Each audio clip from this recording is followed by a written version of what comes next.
Bismillahirrahmanirrahim. Assalamualaikum warahmatullahi wabarakatuh.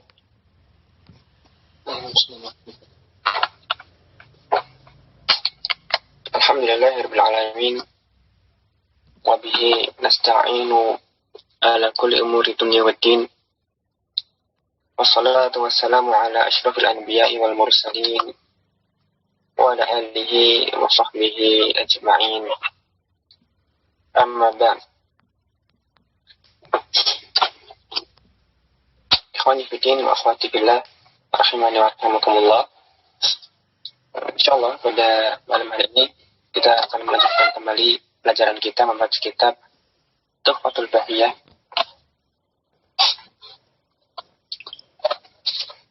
yang menjelaskan kitab Mulakhas Qadul Al-Bahiyah yang dengan memberikan komentar dan catatan kaki terhadap kitab tersebut.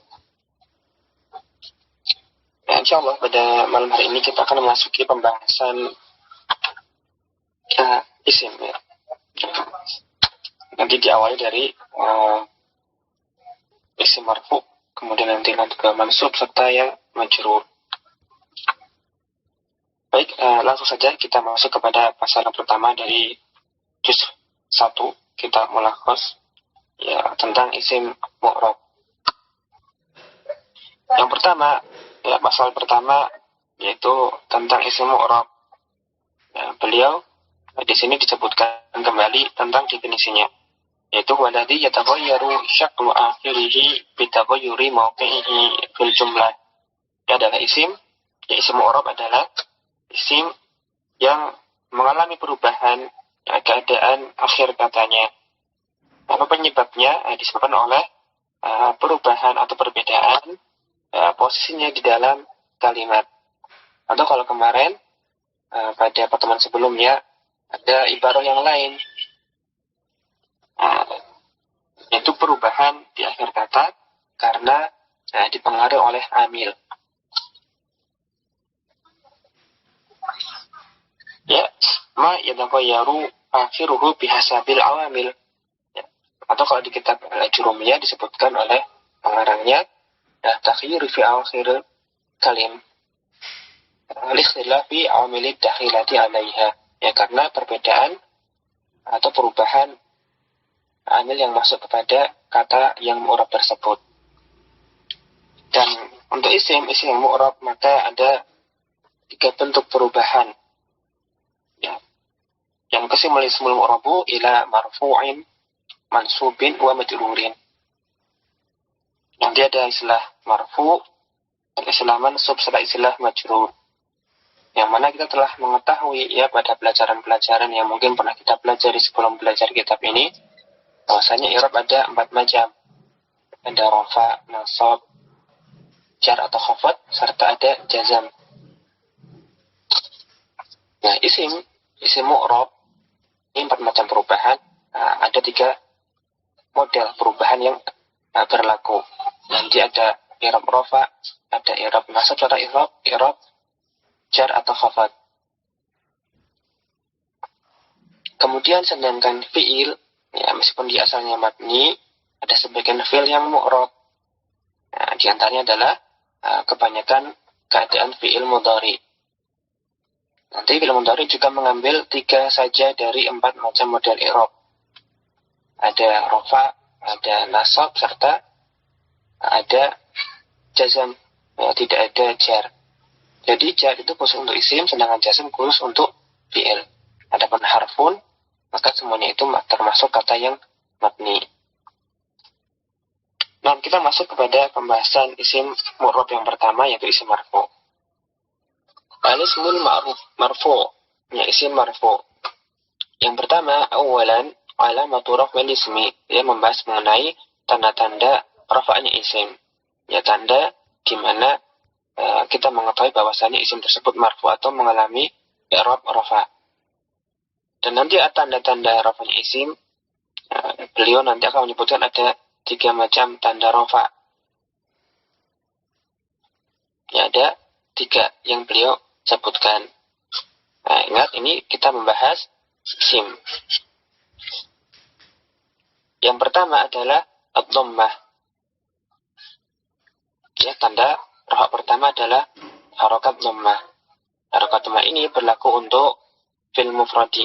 Maksudnya adalah untuk isim mufrad. Juga jam'ul muannatsis salimu atau fi jam'il muannatsis salimi untuk jamak muannas salim.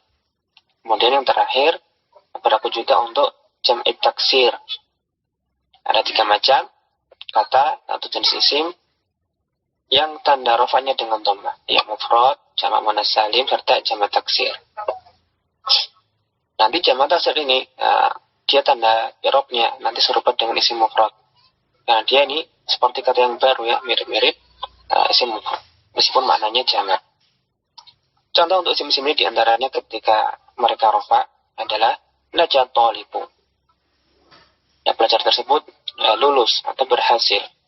Maka thalibu ini isim yang i'rabnya rafa atau marfu. Ya, dan kita tahu dia marfu dari mana? Ya, karena dia berharokat akhir dhammah. Dan yang mana tadi dhammah adalah tanda rafa untuk isim mufrad.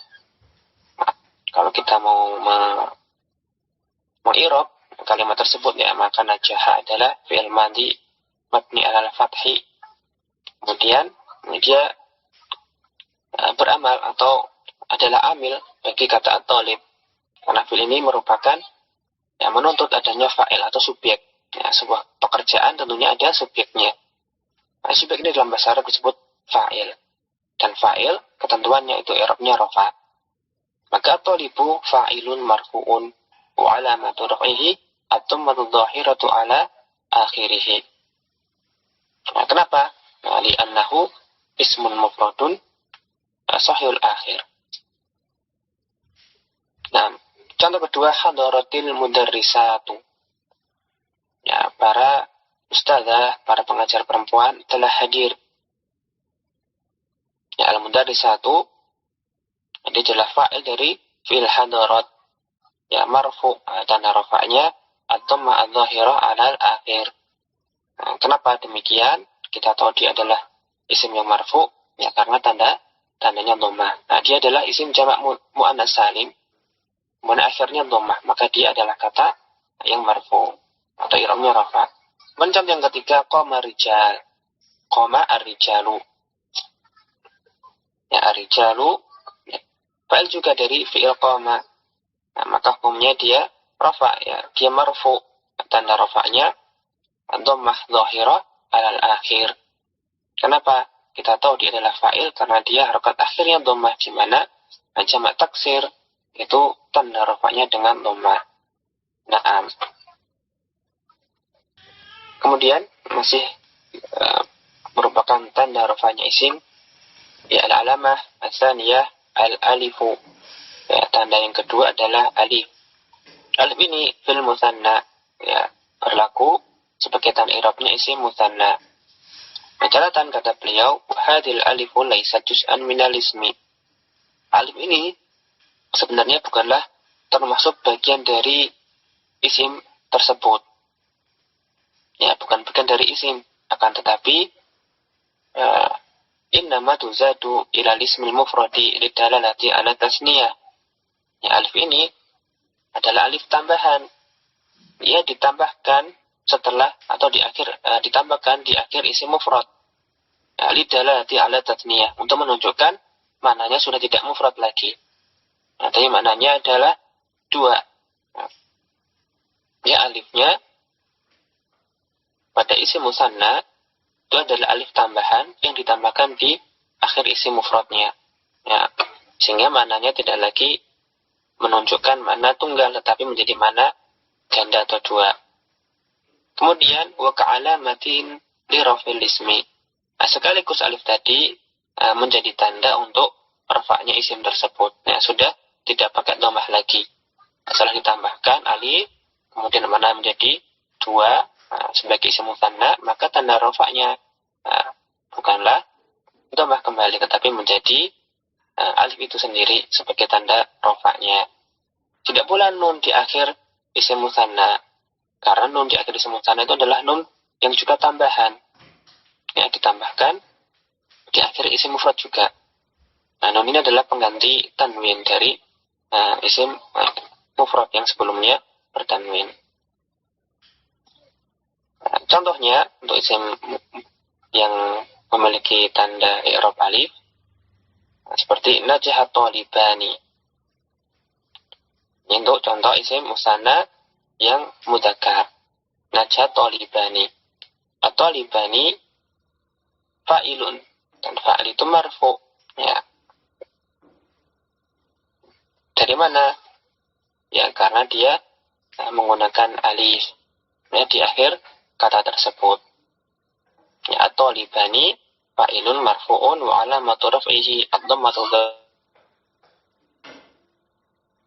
apa? Karena dia adalah isim musanna. Ya, wa alamatu raf'ihi al-alifu.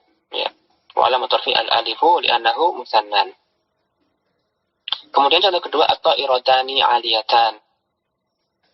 Kedua pesawat terbang tersebut tinggi, ya, keduanya tinggi, terbang tinggi maksudnya.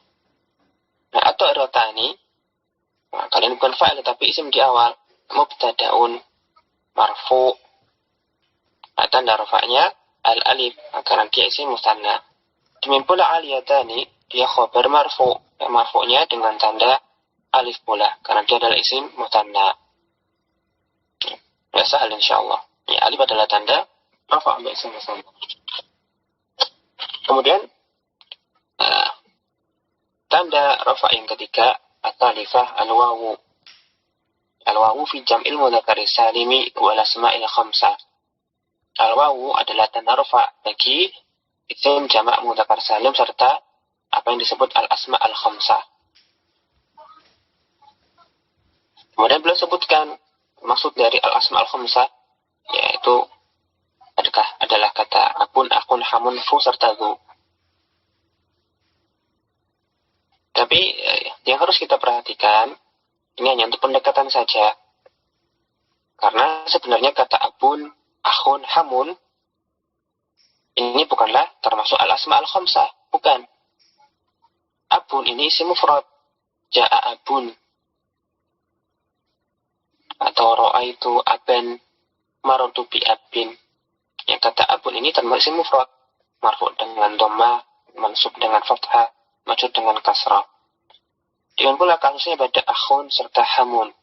Dia juga adalah isim mufrad. Ya, bukan termasuk al-asma' al-khamsah. Karena al-asma' al-khamsah itu tanda rafa'nya wawu di sini. Misalkan nanti kalau nasab, dia pakai alif. Sedang kalau nanti jar, menggunakan tanda jar alia. Lantas, bagaimana maksudnya? Nah, yang disebut al-asma' al-khamsah adalah kata yang disebut oleh penulis ini manakala dalam keadaan mufrad. Tetapi tidak cuma mufrad saja. Dalam keadaan mufrad, serta dia itu mudhof kepada kata lainnya. Atau kalau lebih lengkap lagi, dia itu kata yang dalam keadaan mufrad. Ada 5, anak ulang saja ya. Ada 5 isim khusus yang dengan tanda rafa tadi, dengan wawu ketika rafa, nasab ketika menasab dengan alif, serta ya ketika dia jar. Nah, syaratnya 5 kata tersebut berirab seperti itu, yaitu ketika ia dalam pertama keadaan mufrad, tidak dalam keadaan musanna, tidak dalam keadaan jamak. Kedua, dia itu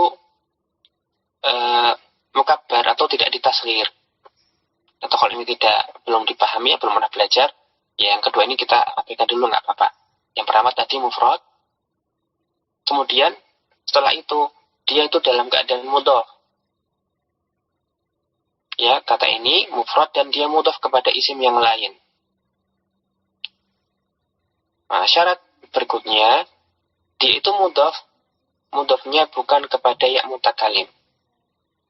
Jadi kalau kita persingkat ya, dia itu mufrad mudhof kepada selain ya mutakalim.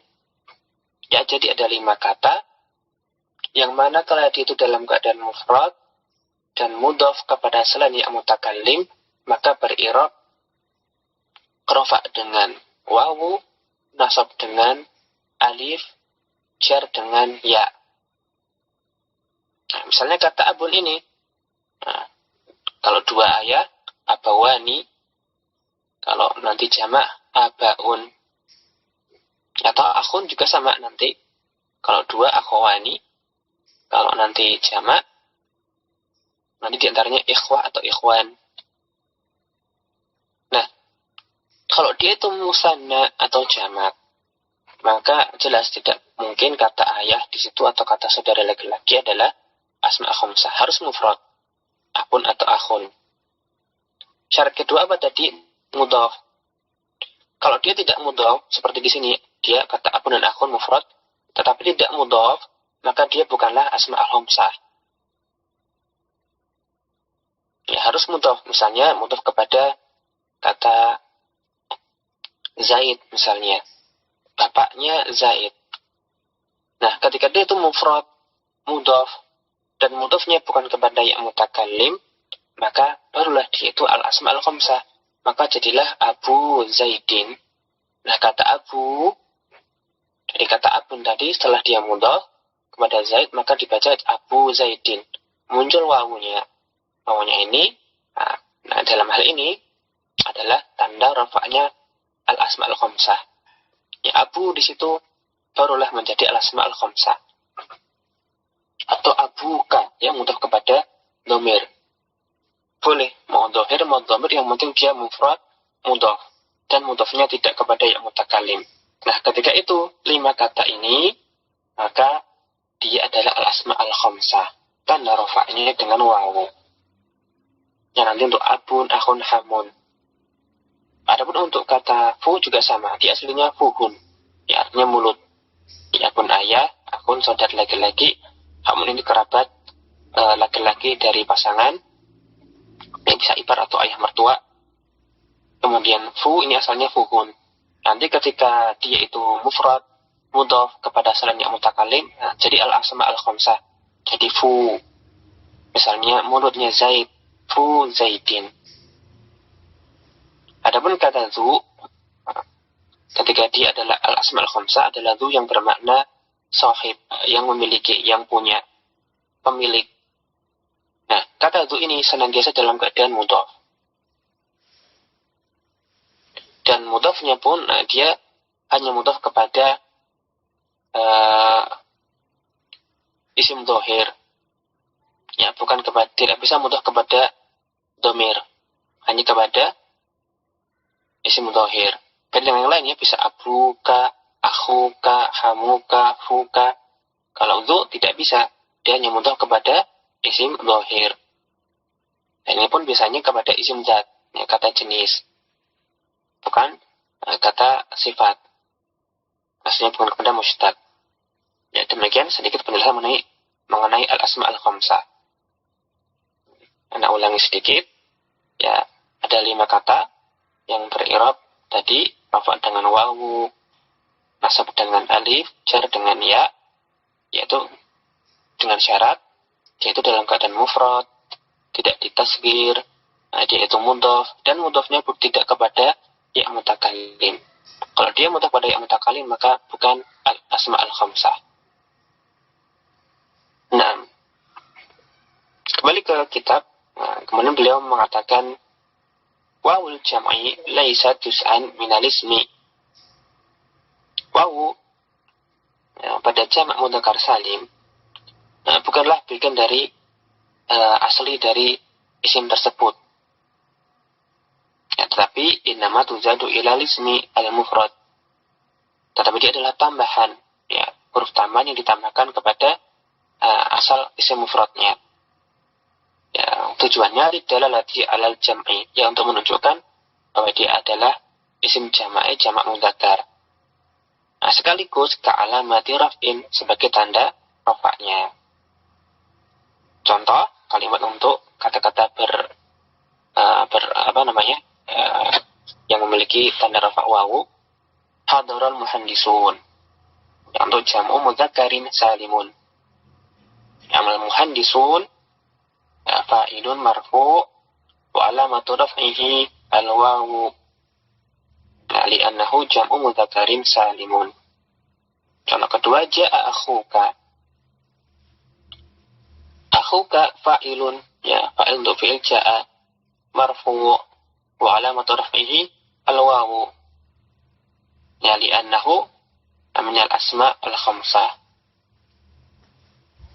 Dan nanti sebagian ulama menyebutkan tidak cuma 5, ya. Jadi mereka menamakannya al-asma' al-sittah karena menambahkan satu lagi.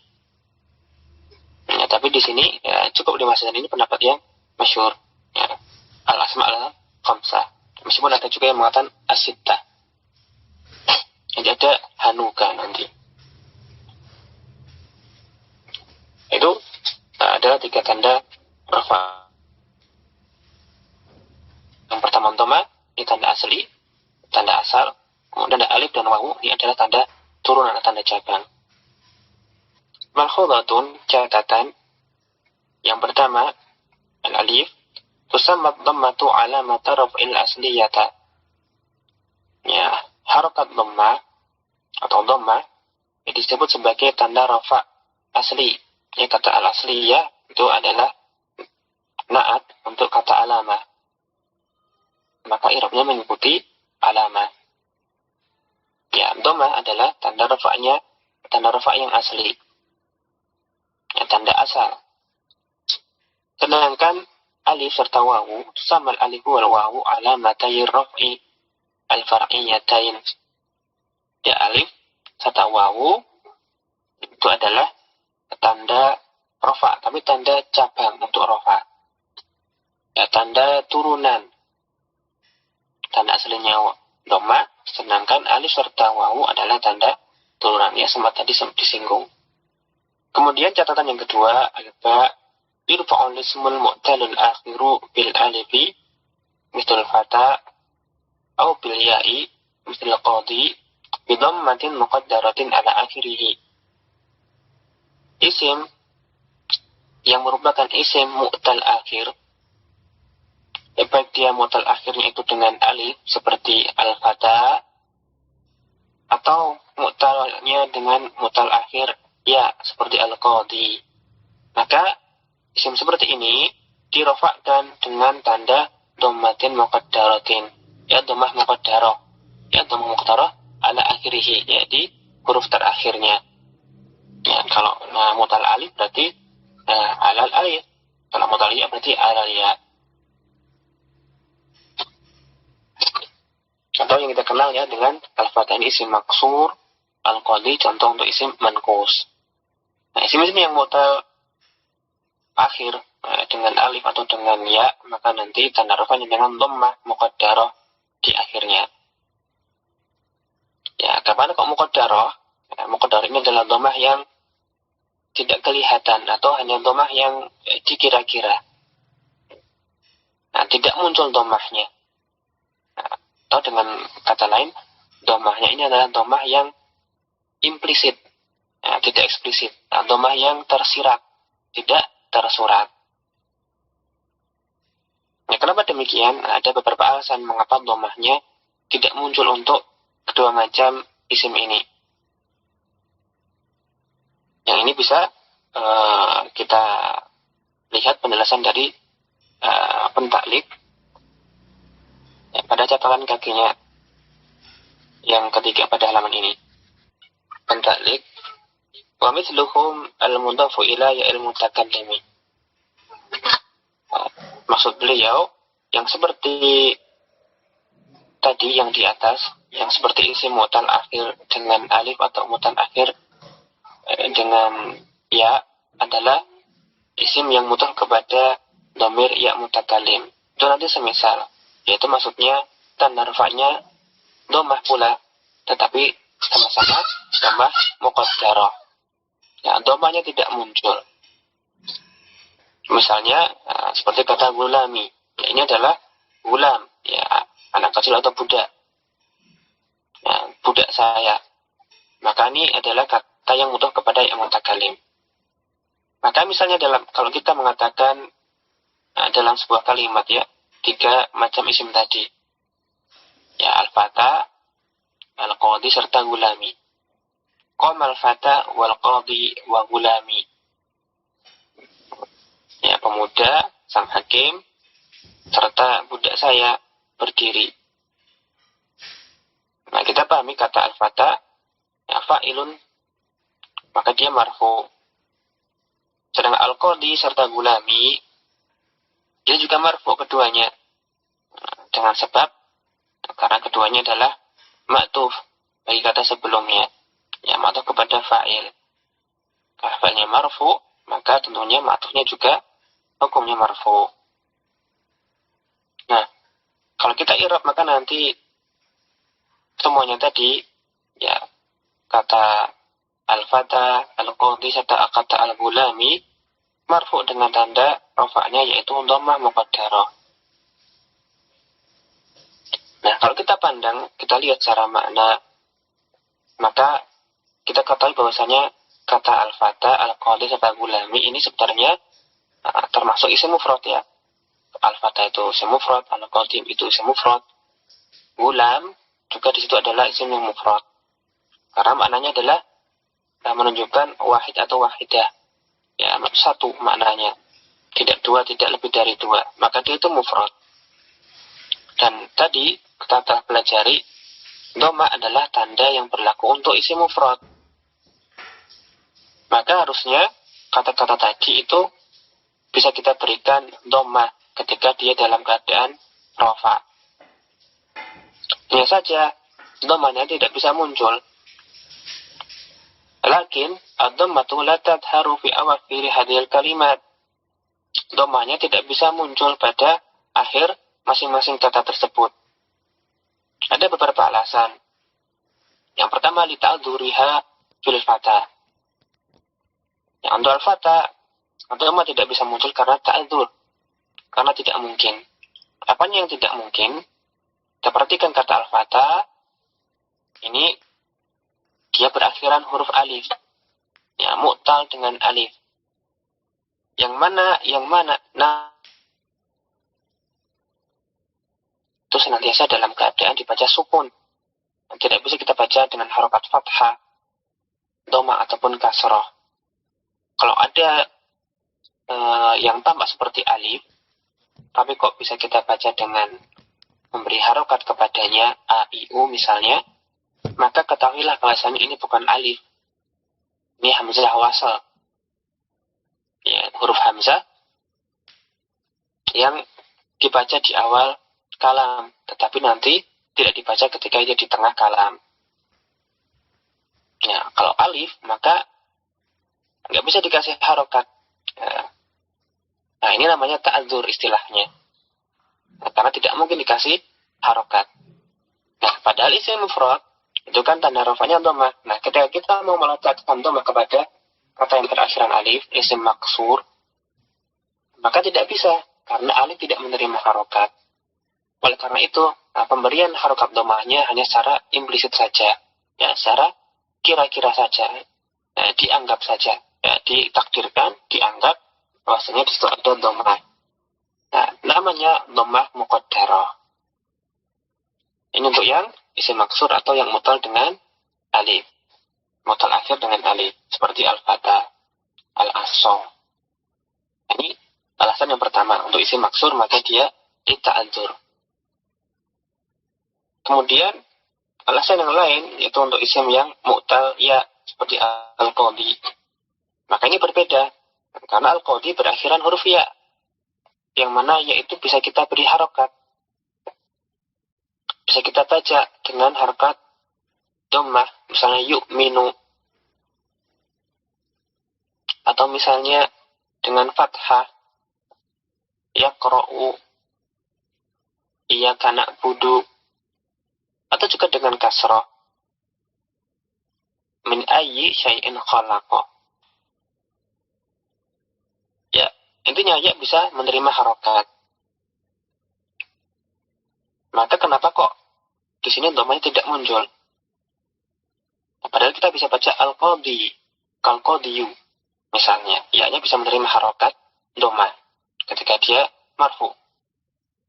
Nah, alasannya kalau kita telah belajar tajwid, ya, kita akan sudah mengetahui kalau namanya huruf ya itu adalah huruf yang makhrajnya di wasatil lisan, di tengah lidah. tidak sama dengan kita mengucapkan yang misalnya huruf Y tidak sama dengan huruf Ya. Kita tidak ada aturan makhraj, yang penting ya bisa dipahami. Bacanya tebal, tipis, dari ujung lidah, tengah lidah. Yang penting bisa itu dipahami huruf Y. Adapun huruf Ya, huruf hijaiyah, huruf Ya, maka punya aturan. Ya, dia punya makhraj, punya sifat. Nah, untuk mengucapkan huruf Ya yang dibaca dhammah, sedangkan sebelumnya kasroh, nah, dengan tetap menjaga makhrajnya, maka ini adalah perkara yang berat untuk lidah. Kalau kita baca al-qadhiyu ya, dengan menjaga makhrajnya, maka ini berat. Ya, lidahnya sedikit nggak enak rasanya ya. Ada ketekuk sedikit. Ada yang mengganjal kita mengucapkan al-qadhiyu dengan makhraj yang tepat. Nah, ini namanya thiqal, berat.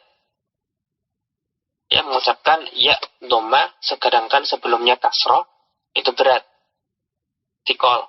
Oleh karena itu orang Arab meringankan, diringankan bacaan al-qadhiyu dengan tidak membaca dhammahnya. Jadi al-qadhi, ya dhammahnya tidak dibaca, hanya simbolis saja, implisit saja. Ini namanya as-thiqal. Ya, terhalang munculnya dhammah karena berat, kemudian diringankan. Namanya ditakhfif. Nah, oleh karena itu untuk isim manqus yang mana pada akhiran ya lazimah sebelumnya kasroh, maka tidak muncul dhammahnya. Dhammahnya muqaddarah karena listiqal. Alasannya thiqal, berat. Ya, terjawab sudah alasan mengapa mu'tal alif atau mu'tal yaitu dhammah muqaddarah untuk tanda rafa'nya. Kemudian tersisa tadi satu lagi, yaitu yang mudhaf kepada yang mutakalim. Nah, kalau ini berbeda alasannya. Nah, alasannya adalah li'ajli munasabati ya'il mutakalim fi gulami. Ya, dalam rangka menyesuaikan, mencocoki huruf ya atau dhamir ya mutakalim. Yang mana ya mutakalim ini, huruf ya itu dekatnya dengan harokat kasroh. Sehingga huruf sebelumnya itu lebih cocok kalau diberi harokat kasroh. Nah, misal tadi gulami, atau tadi buku saya kitabi, ayah saya abi. Nah, harusnya kata gulami, mimnya itu berharokat dhammah. Karena dia tadi maktuf kepada fa'ilnya itu marfu. Tetapi huruf mim ini ketika bersambung dengan ya mutakalim maka akan sesuai. Itu mimnya berharokat kasroh. Ya, karena setelahnya datang dhamir ya mutakalim. Dia menuntut untuk huruf sebelumnya kasroh. Nah, jadi dibaca gulami. Nah, ketika dia rofa, kata gulam ini marfu. Nah, kita mau meletakkan dhammah, memberikan harokat dhammah pada huruf mim. Nah, huruf mim ini sudah sibuk, ya. Huruf mim sudah sibuk dengan harokat kasroh tadi. Dan sebuah huruf tidak bisa menerima dua harokat. Ya, karena sudah sibuk dengan huruf kasroh yang untuk mencocoki ya mutakalim tadi, maka dhammahnya tidak bisa diterima. Nah, tempatnya sudah penuh. Nah, akhirnya dhammahnya hanya ditakdirkan saja. Nah, secara implisit, ya dikira-kirakan ada dhammah di situ sebagai tanda rafa'nya. Ini namanya munasabati ya'il mutakalim. Nah, jadi ada 3 isim yang tanda rafa'nya dhammah muqaddarah. Nah, isim maksur yang mu'tal alif, isim manqus yang mu'tal ya di akhir, serta isim yang mudhaf kepada ya mutakalim. Kemudian di akhir catatan kaki diberikan contoh dan mengi'rab. Fanaqulu fi i'rabi hadhil kalimat. Maka kita katakan ketika mengi'rab kata-kata tadi di atas, al-fata, fa'ilun, marfu'un, marfu dengan tanda dhammah muqaddarah. Alal alifnya, di atas alifnya. Ya, man'a atau mana'a min zuhuriha at-ta'adzuru. Ya.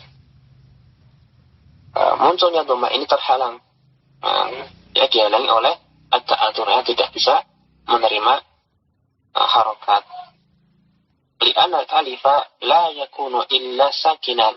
Karena alif tidaklah mungkin kecuali dalam keadaan dibaca sukun. Yata'adzaru dhuhuril dhammati alaihi.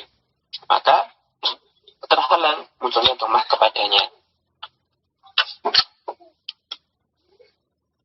Kemudian, ya Mas Fahri masih dilanjutkan pada halaman setelahnya. Kata al-qadhi fa'ilun, atau lebih tepatnya bukan fa'il ya. Keliru kalau dikatakan fa'il.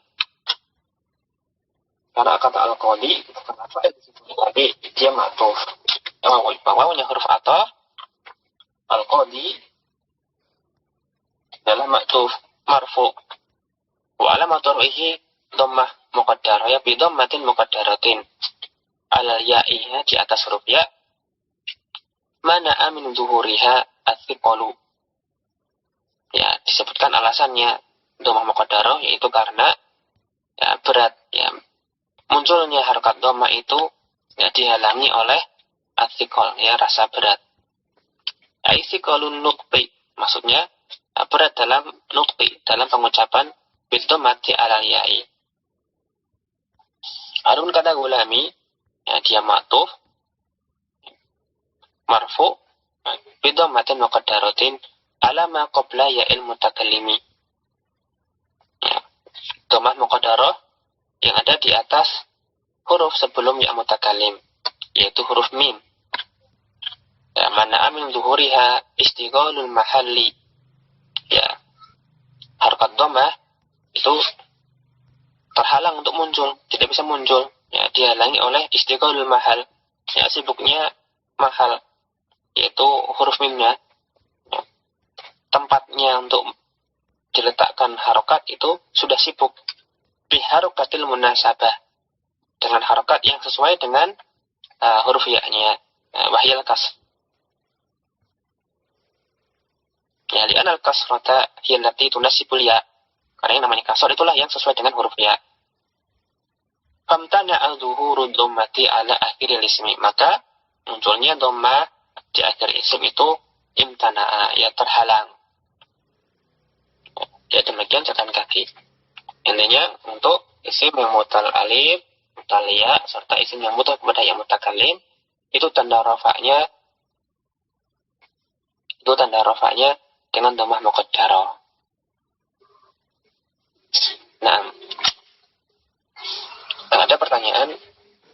Untuk yang tadi pembahasan kata gulami di huruf ya tidak bisa menerima dua harokat, maksudnya bagaimana ya? Nah, bukan ya, ya-nya sudah sukun. Ya, bukan ya-nya yang tidak bisa menerima dua harokat. Ya-nya sukun. Kemudian huruf sebelum ya, itu kan sudah sibuk dengan harokat kasroh. Maka, karena sudah sibuk dengan harokat kasroh, tidak bisa diberi dhammah. Yang kita bicarakan gulamnya. Kata gulam mudah kepada ya mutakallim. Yang mutakallim ini adalah huruf yang harokat yang sesuai dengannya itu kasroh. Maka mimnya, huruf sebelumnya diharakati kasroh agar sesuai dengan tuntutan huruf ya-nya. Nah, ketika marfu, kata gulam, ketika marfu, kan tandanya dhammah. Tapi huruf mimnya sudah sibuk atau sudah menerima harokat kasroh tadi. Sehingga kalau mau dikasih dhammah, nggak bisa, karena sebuah huruf tidak bisa menerima dua harokat. Bagaimana membaca kata gulami, mimnya itu sudah kasroh, dikasih lagi dhammah. Kan tidak bisa mim itu dibaca. Bagaimana membaca mim yang kasroh sekaligus dhammah? Nah, itu maksudnya. Ya, wadah insyaallah. Tapi intinya tadi, ya, kalau untuk alasannya ini masih perlu dicerna, setidaknya yang pokok yaitu bahwasanya isim mu'tal akhir alif, isim maksur, atau isim yang mu'tal akhir dengan ya, yaitu isim manqus, serta semua isim yang mudhof kepada ya mutakallim, itu nanti ketika rafa, tanda rafanya dhammah muqaddarah. Nah, kalau itu sudah dipahami, nanti silakan nanti coba dicerna alasan-alasan tadi. Ada yang karena ta'adzur, tidak mungkin, yaitu untuk ya yang mu'tal alif. Ada yang karena sikol, untuk diringankan, karena berat ya, sehingga diringankan. Yang untuk mutal ya. Atau yang karena harkat yang harusnya menerima dhammah sudah sibuk dengan harkat lain, yaitu kasrah. Ini untuk yang kata yang butuh kepada ya mutakalim. Nah, demikian. Ya, insyaallah. Nah, kita lanjutkan masuk kepada pembahasan kedua dari juz pertama ini. Ya, dari juz pertama, pasal pertama tentang isim marfu. Nah, nanti kalau ada yang masih iskal bisa ditanyakan kembali. Baik, berikutnya pindah ke halaman 50 tentang kondisi-kondisi di mana isim itu harus dirafa'kan atau posisi-posisi di mana isim itu nanti hukumnya rafa. Halatu raf'il ismi. Ya, kondisi-kondisi di mana isim itu harus dirafa'kan. Qala al-mu'allifu yakunu al-ismu marfu'an. Isim itu nanti marfu fi siti halatin, ya pada 6 keadaan atau 6 kondisi atau 6 posisi. Yaitu ya halah al-ula al-mubtada. Yang pertama kalau dia adalah mubtada. Tania al-khabaru, khabar. Tsalitsah ismu kana au ihda akhwatiha. Ya, kalau isim adalah merupakan isimnya kana atau isim dari salah satu saudarinya kana. Nah, termasuk pula saudarinya kana, tapi ini saudari yang mungkin sudah agak jauh dibandingkan saudari kana sebelumnya yang tadi disebutkan. Ada yang namanya ismu af'alil muqarabah wa raja wa syuru'.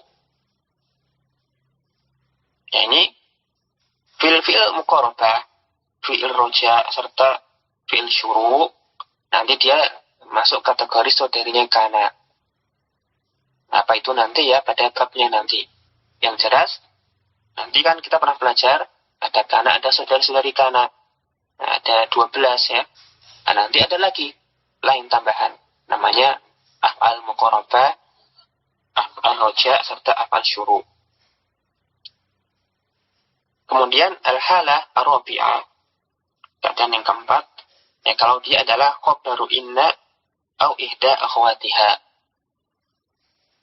Ya, sebagai khabarnya inna atau khabar dari salah satu saudarinya inna.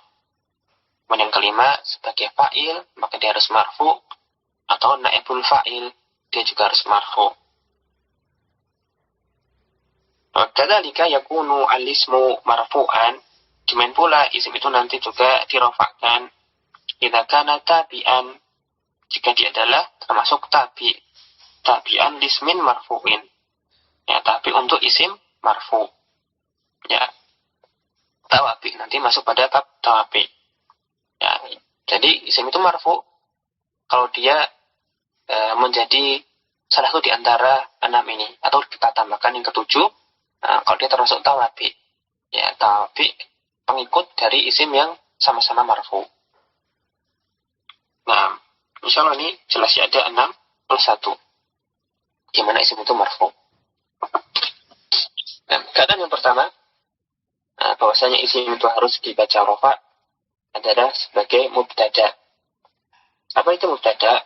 Mu'allif mengatakan al-mubtada'u ismun marfu'un yaqa'u fi awalil jumlah. Mubtada adalah isim terletak di awal kalimat. Jadi ada isim di awal, maka dibaca marfu karena dia adalah mubtada. Nah, itu simpelnya. Seperti dalam contoh, ya, az-zahabu ma'dinun. Nah, emas itu termasuk logam. Nah, emas adalah logam mulia. Ya, az-zahabu mubtada, maka dia marfu, isim di awal. Bukan dia itu isim mufrad, maka tanda rafa'nya dhamma. Atau al-qadiyani yahkumani bil adli. Nah, kedua hakim tersebut mengambil kebijakan atau membuat keputusan bil adli, dengan adil. Maka kata al-qadiyani isim di awal. Nah, dia adalah mubtada. Ya, mubtadaun marfu'un, tanda rafa'nya dengan alif karena dia musannan. Ya, isim musanna. Atau al-laibuna mutanafisuna. Ya, para pemain tersebut saling berlomba-lomba, saling bersaing. Ya, al-laibuna isim di awal kalam, maka dia mubtada marfu'. Nah, tapi tanda rafa'nya berbeda dengan sebelumnya. Kali dengan tanda rafa wawu. Kenapa? Li'annahu jam'u mudzakkarin salimun. Atau asyuraka'u muttafiquna. Ya, asyuraka'u muttafiquna. Asyuraka'u ya rekan kerja. Para rekan kerja atau para rekan tersebut muttafiquna saling bersepakat. Ya, sama-sama bersepakat. Maka asyuraka'u isim di awal kalimat mubtada marfu penampilan dengan dhamma li'annahu jam'u taksirin. Karena jamak taksir. Dan contoh terakhir, al-mumarridatu rahimatun. Para perawat perempuan itu rahimatun. Ya, sangat penyayang. Nah, al-mumarridatu isim di awal, jumlah dia mubtada marfu, tanda rafa'nya dengan dhammah karena dia jamak muannas salim. Nah, tadi ya, intinya mubtada adalah isim marfu yang terletak di awal kalimat. Itu sederhananya. Karena memang penulis mendefinisikan isim mu'rab itu isim yang berubah keadaan akhirnya ya, bihasabi mauqi'i fil jumlah. Ya, tergantung atau sesuai dengan posisinya di dalam kalimat. Nah, posisinya di awal, maka dia mubtada, ya, hukumnya marfu. Tapi ada ibarat yang lain ya, tentang apa itu mubtada. Ya, ada pada catatan kaki. Kata pentaklid, al-mubtada huwa ismul marfu'u al-'ari 'an al-'awamil lafdhiyati. Mubtada adalah isim marfu, ya sama dengan definisi di atas, mubtada adalah isim marfu. Tapi dia isim marfu yang al-'ari, yang kosong. Maksudnya dia bebas 'anil 'awamil lafdhiyati, yang tidak dipengaruhi atau tidak dimasuki oleh amil-amil lafdhiyah, ya faktor-faktor lafaz. Jadi marfu'nya bukan karena ada lafaz yang merofakkannya. Ya, nanti yang merofakkan mubtada itu ya karena dia posisinya di awal kalam atau namanya al-ibtida. Maka kesimpulannya kalau kita mendefinisikan mubtada adalah isim marfu yang kosong dari amil-amil lafdhiyah, maka al-mubtada ibaratun amma jtama'a fihi salahatu umurin. Maka pada mubtada terkumpul tiga perkara padanya. Al-awwal yang pertama, aikuna isman. Mubtada itu pasti isim. Ya, takharaja bidzalika al-fi'lu wal harfu. Maka tidak mungkin mubtada itu berupa fi'il ataupun huruf. Ya pasti dia isim. Yang kedua, ayakuna marfu'an. Isim tersebut hukumnya marfu. Takharaja bidzalika al-mansubu wal majruru. Maka tidak termasuk mubtada kalau dia itu mansub atau majrur. Tapi untuk majrur ini ada catatan. Ya, majruru biharfi jarin asliyin. Nah, maksudnya ya mubtada itu memang hukumnya marfu. Maka kalau mansub atau majrur itu bukan mubtada. Tapi ada mubtada yang nanti lafadznya majrur, tapi hukumnya tetap marfu, ya karena memang mubtada itu hukumnya marfu. Jadi nanti kemungkinan kalau dia itu majrur karena huruf jarnya asli, maka itu bukan mubtada.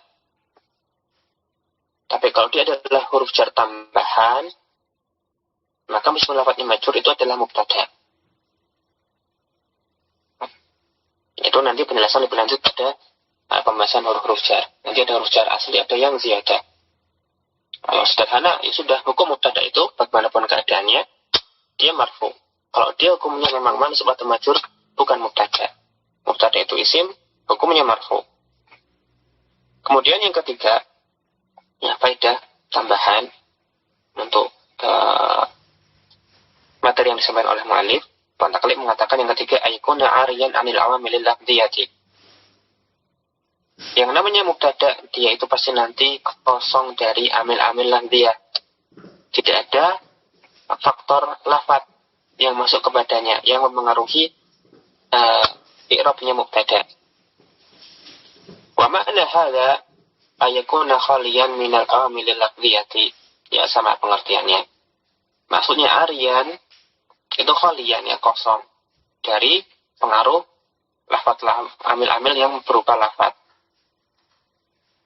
Nah, misalnya fi'il ya, fi'il itu adalah amil. Atau kana atau saudarinya. Ya, ini juga fi'il, tapi fi'ilnya nakis. Kalau ada isim marfu, tetapi dia dimasuki oleh fi'il misalnya, atau kemasukan fi'il nakis seperti kana atau saudarinya, maka meskipun dia marfu, maka dia bukan mubtada. Karena mubtada sudah, itu aturannya, dia terbebas dari amil lafziyah. Kalau ada amil lafaz seperti fi'il tadi, maka marfu'nya ini bukan sebagai mubtada.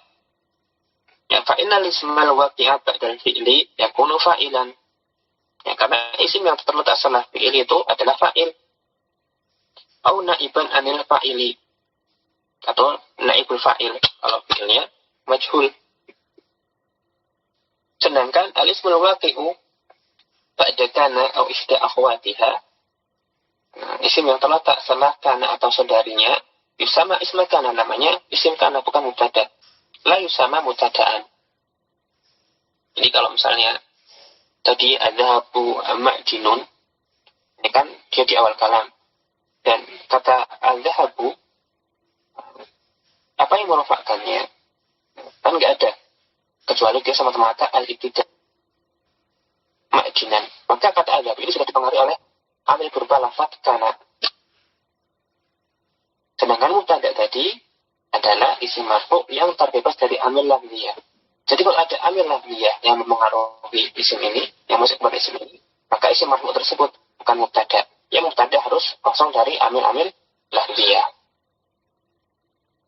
Jadi kadang-kadang kalau mubtada tidak di awal kalam atau diakhirkan misalnya, ya, nanti ada pembahasan takdim dan takhir, mubtada tidak masih di awal, maka unsur yang ketiga ini membantu kita. Ya, kalau dia tidak dipengaruhi oleh amil lafziyah, meskipun dia di belakang, dia itu mubtada. Ya, asal tempatnya di depan. Tetapi kadang-kadang karena suatu faktor, karena nanti ada aturannya di takdim dan takhir, dia di belakang. Tapi kalau dia itu meskipun di belakang, bukan di awal kata, tapi kok bebas dari amil-amil lafziyah, maka dia juga mubtada. Ya, dibantu oleh unsur yang ketiga ini. Ya, bisa dilihat pada kitab Tuhfatul As-Saniyah. Dapat ini. Nah, ya. Ya, intinya mubtada itu isim marfu di awal jumlah. Dia itu isim hukumnya marfu serta kosong dari amil-amil lafziyah. Adapun tanda rafa'nya, ya sebagaimana telah disebutkan pada tanda-tanda rafa'nya isim tadi. Nah, demikian insyaallah. Mudah-mudahan bisa dipahami. Kita lanjutkan pelajaran kita pada pertemuan berikutnya. Mudah-mudahan Allah memberikan kita taufiknya, kesempatan dan kemampuan untuk tetap istiqomah belajar bahasa Arab ini, ya, belajar ilmu nahwu khususnya, dan tentunya sambil memahami bahwasanya belajar bahasa Arab bukanlah tujuan akhir, tetapi hanya sebagai wasilah untuk memahami din, untuk bisa kita beragama dengan lebih baik setelah memahaminya. Nafa'ana wa iyyakum bima qad darasna fi hadzal kitab. Ashkurukum syukran jazakumullahu khairan ala ihtimamikum wa juhdikum fi dirasah. Thumma nakhtatimu bi qiraati kafaratul majlis. Subhanakallahumma bihamdik asyhadu an la ilaha illa anta astaghfiruka wa atubu ilaik. Assalamualaikum warahmatullahi wabarakatuh.